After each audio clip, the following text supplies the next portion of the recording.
Welcome to Burlap Teachers. Enjoy the video. You start by proving you can type quickly and cleanly.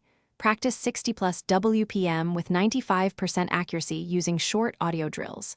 Next, install a foot pedal and a noise-isolating headset so you can pause without mousing around. This saves minutes per file. Also create project templates and enable automatic timestamps every 0:30 when required.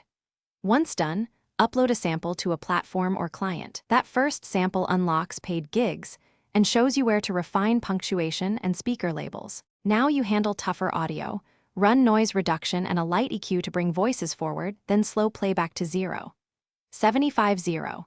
9x for tricky sections. This is faster than repeated rewinds. Make a clear rule set. Speaker labels, filler words, and verbatim verses clean read expectations so you don't waste editing time.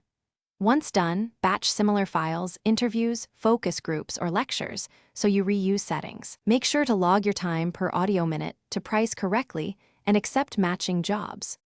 Finish by proofreading at a slightly faster read speed, about 1.25x, to catch typos, timestamp offsets, and name inconsistencies. Correct them before delivery. Then export in the client's required format and include a brief style notes file explaining choices like timestamps and verbatim edits. If something goes wrong, muffled audio, or missing speakers, ask the client for a cleaner file or use spectral editing and specialized filters to recover audio. If no fix is possible, document attempts and request clarification. Thanks for watching. Consider subscribing if this video helped you.